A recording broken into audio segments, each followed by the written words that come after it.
Why do they have to combine them? Because of tolerance, which we're going to get to in a second. So when we ingest substances that are potentially addictive and highly reinforcing, or we engage in activities that are highly reinforcing, that releases dopamine in the nucleus accumbens. That's typically associated with pleasure. And then our pleasure-pain balance tilts to the side of pleasure. But no sooner has that happened than our brain responds by neuroadaptation, okay?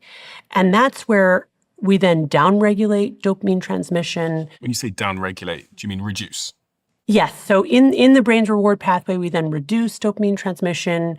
And I like to represent that as rocks in this case, or I talk about in my book, Gremlins, going on the pain side of the balance to bring it level again. So this is the process. These are neuroadaptation rocks, okay? They're going here because one of the overarching rules governing this balance is that it must return to homeostasis. It must return to balanced. It must return to the level position, yeah. So then we put in, so this is our brain working to return to the level position by reducing dopamine levels. Again, an oversimplification, but just a way to get at this concept. Has it released something in order to counteract the balance there?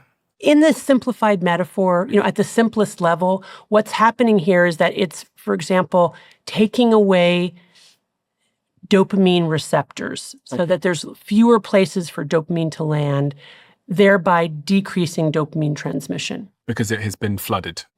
Because it has been flooded. That's right. It's trying to compensate for the too much dopamine. Okay. And is this what I experience when I have like a hangover or a come down?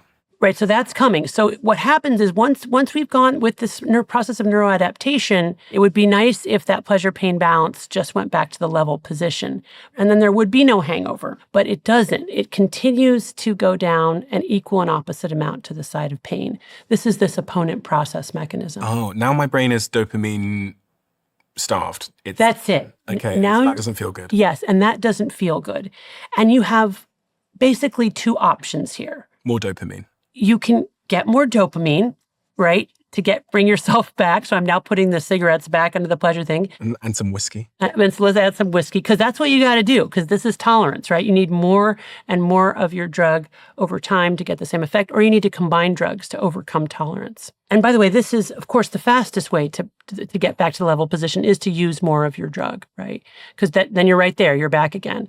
The problem with this method is that the brain will respond by more neuroadaptation. So now we're putting more rocks in the pains, and now you're doing this, right?